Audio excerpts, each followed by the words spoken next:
Okay, collective. So, late night channeled message. Uh, Signs and synchronicities, this message is for you. You may have been feeling notably lighter in recent days after something heavy, stressful, and or dense that was kind of hovering and or looming around you has since left your orbit. You are feeling notably lighter, and or even if you didn't have that density or this conscious recognition of something specific, you still feel a shift of lightness in the last, I want to say, 40 to 72 hours, so about like 2 to 3 days. Breakdown by Mariah Carey featuring Bone Thugs and Harmony. Freakum Dress by Beyoncé. Those can be musical synchronicities, and I'm going to expand on it specifically. In addition to feeling like, although there was some, you're now feeling lighter and you're able to really like lean into your lightness. At one point, the loss of what was looming over you or hovering around you, there was some sense of grief, mourning, reflecting on that loss. And now you're notably on a lighter side of that, having allowed yourself to lean into that process, and also resonating more with like divine timing, trusting in your faith around divine timing. Okay, so basically to kind of give y'all the message just from like start to finish, here we go. I was washing dishes, cleaning up the French press coffee pot specifically. So that may be some signs and synchronicities for y'all activity-wise if you're anywhere around coffee around the time. Oh, my accent really came out. So Long Island, coffee, New York, any of these synchronicities, doing dishes, breaking dishes, having a lot of musical synchronicities and snapbacks and moments. Was coming through though while doing the dishes is essentially you didn't push. You chose not to push. You chose, at the risk of potentially losing something else, you chose not to push something up or out into the world that you weren't ready for. And I feel guided to share this message and channel this message. It's not to say that had you pushed, had you released something out into the world, birthed something,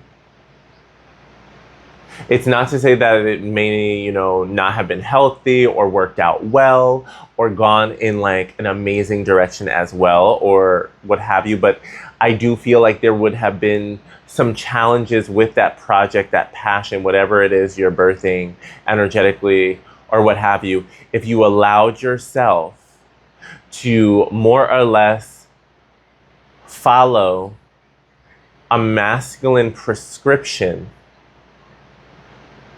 If you chose to follow that masculine prescription over your feminine intuition, and I feel guided to exclaim divine feminine intuition. And this is not to throw shade at that masculine energy, entity, invitation, request, directive, whatever it may be. Choose the noun that resonates. Especially because we're honoring the fact that they were coming from the best of intentions and the best of their knowledge set, their skill set, their way, their method, their mindset and direction, delineation of things. It's very set with previous evidence of quote unquote success that likely backs them up, whether it's theirs directly or indirectly. And so they offered it with full confidence because that's their way of being and that's how they operate and how it works. Yet for you, my beloved divine feminine who's resonating with this message, as much as you wanted to birth a project, a passion, something, and share it with this entity, entity, masculine presence, like it wasn't all bad. Like for this collective, it wasn't, I mean, take what resonates, leave what doesn't, because this is a general collective reading. So honestly, if you want a specific, book a personal. Links are down below, comments, let me know what's tea.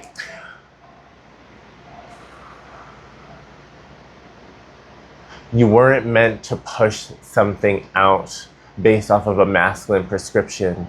And by you honoring your feminine intuition, honoring your need to rest, honoring your desire to wait, honoring the fact that it didn't feel right to just force something in a timeline and or directive that just was not jiving with where you were at in regards to your capacity, resonance, any combination of that, wherever you were at in relation to the timeline that was requested of you. And that doesn't mean we don't take accountability for if we over-promised and under-delivered, if we overestimated our capacity based off of the best of our intentions, right?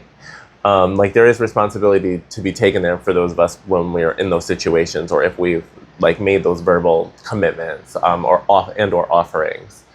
And so while we can acknowledge that, there was still this greater honoring of yourself. And I felt guided, like after finishing the dishes, Spirit was like, come put up this channeled message, come record this message for the collective. We want you to be on it and to trust more. And so the same way we trusted not pushing. And by not pushing arbitrarily, we avoided giving our power away and being trapped in, not to say that it would have felt that way right away, but for some, hey, we essentially avoided being trapped in something that really would not resonate, would feel quite constrictive and draining and like out of alignment with whatever cycle you're in. Be out of alignment with your cycle, your energetic cycle, your birthing cycle. It would be just not calibrated.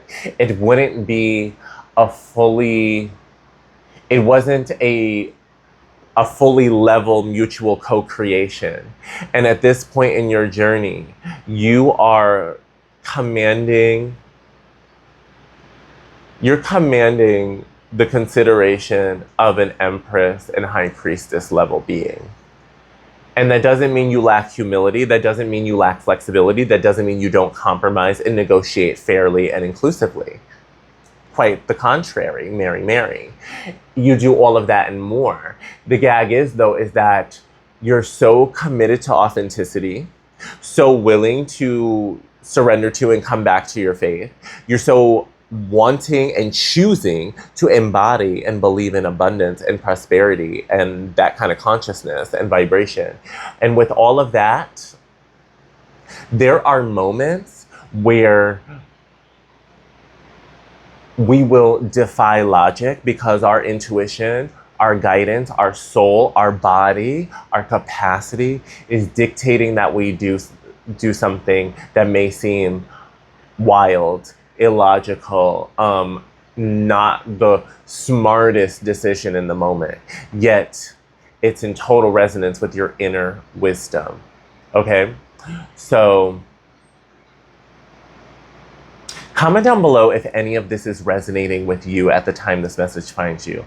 Let me know if you identify with essentially not pushing and rushing yourself forward. Because I'm going to do a part 2 right after this that is getting into like the exciting and like energizing parts of this experience and what we're like in right now. Like basically the gifts and the benefits of honoring this not pushing. So come back for part 2.